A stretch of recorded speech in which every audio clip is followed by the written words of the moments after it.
new the year. Remember we all set financial goals at the beginning of the year. Remember those when we were doing our vision boards? Remember those New Year's resolutions? So today I just want to talk a little bit about, how our emotions come in to interfere with our financial goals, and just to sort of give you guys some pointers on how you can actually handle your emotions and make sure that they don't make you deviate from your financial plan.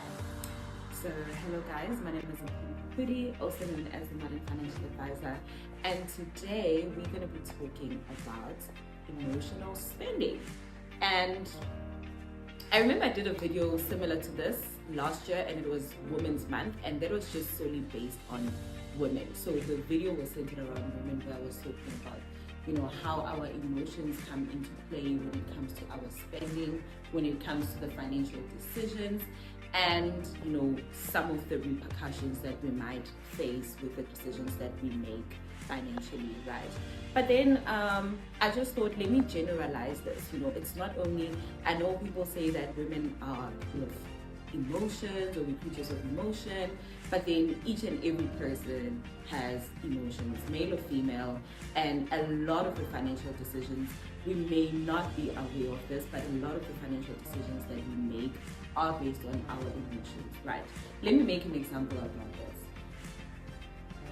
When you just got paid, right? 80/25, it's payday. You've set out your budget, the day before, a few days before, you set out your budget for your salary that month, that okay, I need to pay my rent, I need to do this, I need to do this, I need to do this, right? But the mood changes, and you will see even when you're driving on the road, people are excited, people are driving like crazy, like the feel your payday is different from any other day, or it's different from Mampara week, as they would put it, and you then start spending money because you think now you have money in your account. That money is there. You haven't paid your rent, you haven't paid your car installment, you haven't paid your insurance policies, you haven't paid all the things that you have set out on your budget. And then your colleague comes or your friend comes and they're like, we just got paid, we had a very tough month. A lot of us just wrapped up our financial years now in June. So June for me was like draining.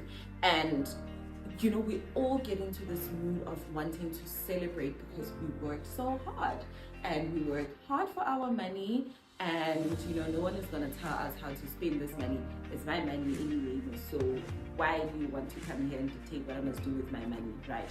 And that emotion of excitement and wanting to reward yourself then comes through, and then you go out for drinks with your friends, you go out for fancy lunches and dinners, you go to restaurants. Come month end, it's like it's fully booked. You even have to queue at other places, people chowing money that they didn't budget for, right?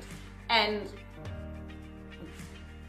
when the creditors come into your account, there's no money, debit orders are bouncing. Now in the middle of the month, you are borrowing money from your friends to go to work, you need money for petrol, you need this, right? Like, it's a cycle, guys. It's a cycle. It keeps happening. It goes on and on and on and on and on every month.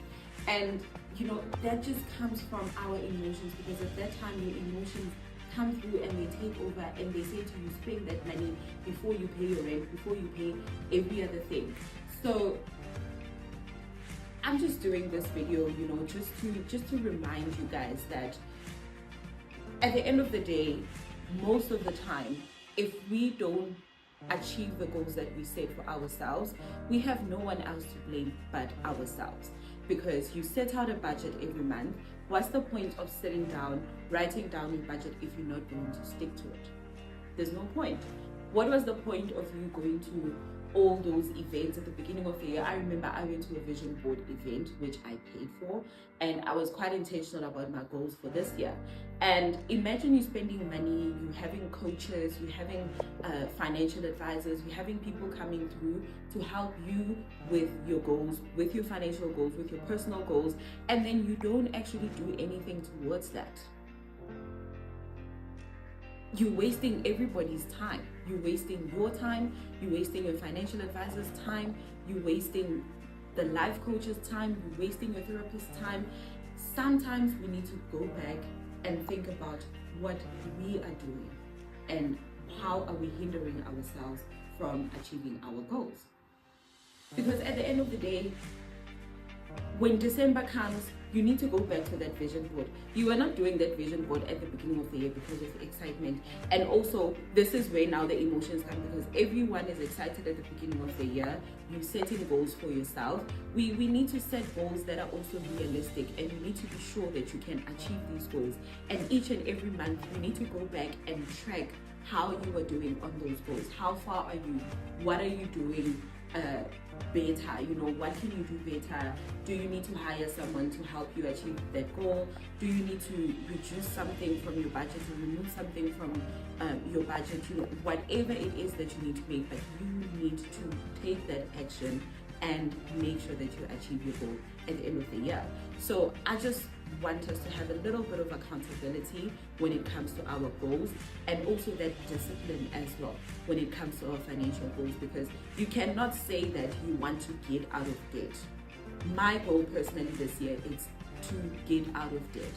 But then I cannot be going to the banks and applying for additional credit on my credit card or additional overdraft and additional all of that, right? It takes some level of discipline for me to say, okay, if I don't have money to make this purchase today, I don't have money.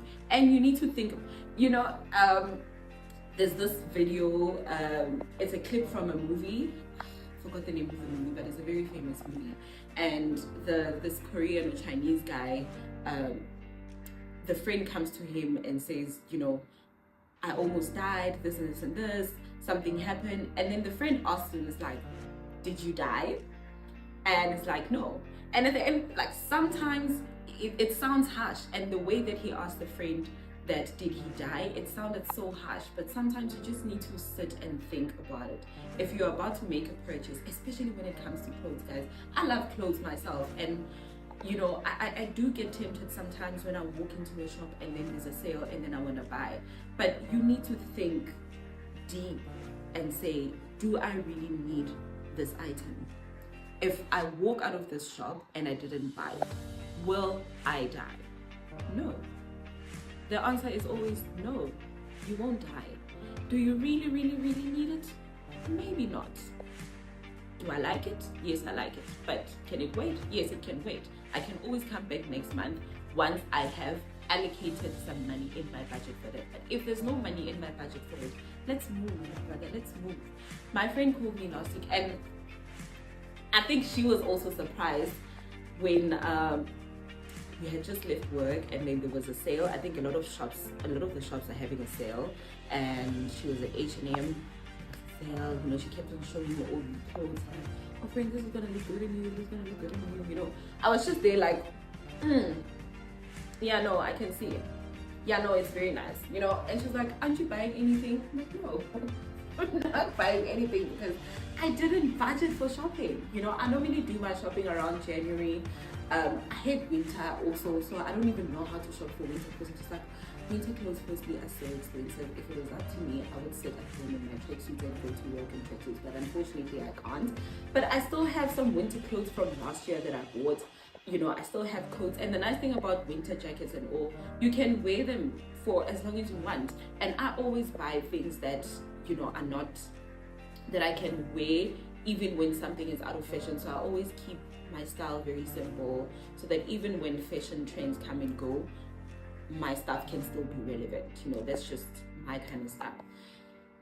I was very proud of myself. You know, I was very proud of myself walking out of that shop and having bought anything, because I know what I want. I know what my goal is, and it's to just settle my debt, pay off my car, and get out of the debt. Get out of debt. 2025, I want to walk in debt free, right? So I want to remind you all of the goals that you set for yourselves, and how your emotions come into play and how they hinder you from achieving your financial goals. And every time you get into a state where, you know, even when you're angry, with us ladies, it's very common. We've got retail therapy, after a messy breakup, or if you had a messy day at work, or family is driving you crazy, your husband is driving you nuts, and then you just think, you know what, let me just go shopping, maybe it will make me feel better. Yes, you'll feel better at the time, but at the end of the month or at the end of the year, when you look back at your vision board and those financial goals, you're not gonna feel good. And you don't want to have, those people that do vision board, like your vision board looks the same each and every year. Your vision board looks the same because you wasted 365 days of the year that you had to achieve those goals, and you woke up and didn't do anything. You allowed your emotions to take over. You allowed your friends to take over your goals. You allowed everything around you to take over, and you didn't even have that discipline to say no. I know it's hard, and many of us have this fear that, if I say no, my friends will like me less. If I say no, my girlfriend is gonna dump me, especially with the guys. Shame, I feel sorry for the guys, because you guys have a girlfriend allowance, your girlfriend so here, go guy. Now you need to take money out of your budget and give your girlfriend money, because if you don't give them money, there's another guy with more money that's probably in her DMs, and you're gonna lose your girl. But then that is not in your budget. And the minute we start practicing saying no to certain things and being selfish about our goals, I think each and everyone will come to me at the end of the year and say, oh look, I've actually achieved all the financial goals I've set for myself. It's easy as that. I know I make it sound easy, and it's not easy for me as well, because I do get tempted from time to time.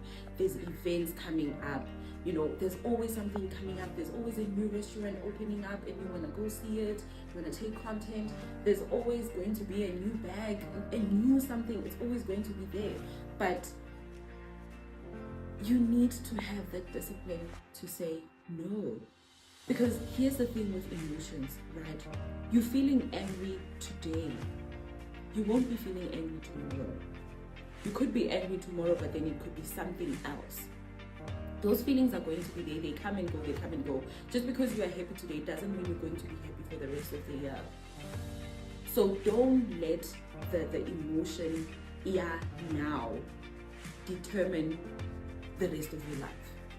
Don't allow your feeling of anger right now to mess up the rest of the year. I know it's hard, guys. I know it's hard, and I'm not a psychologist or anything, but this is what I've learned. Even myself, I'm very impulsive, Kiamina. I am that person, I used to be that person that when I'm angry, I'll go right now and spend all the money and be like, fuck it, I'll make it back. But I had to learn that discipline. It wasn't easy. It's like any other thing, guys. If you want to lose weight, you need to be disciplined enough not to eat sugary foods, not to eat fatty foods, not to eat carbs. Go to the gym every day. It's cold, it's very hard for me to wake up in the morning, and I just decided, let me rather go to the gym in the afternoon in winter than go in the morning, because it's very hard for me to wake up, but at the end of the day I go. That is the important thing. At the end of the day, you get to do what you said you were going to do. So you can listen to all the motivational speakers that you want to.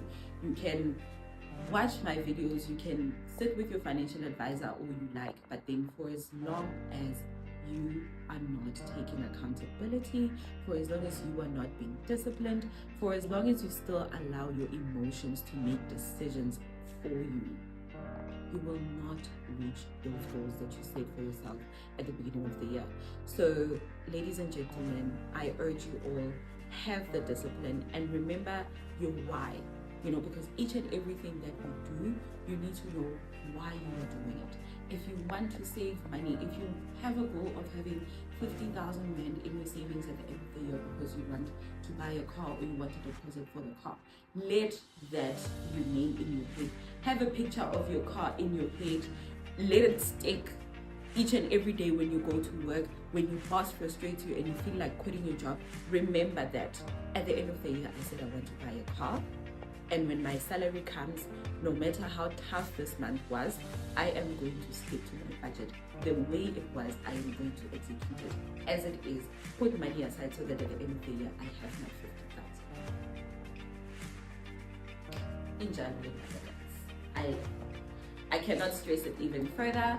But you know what? I just want to wish everyone luck. I just want to say good luck for the rest of the year. Let's go back to our vision boards. Let's go back to our financial plans.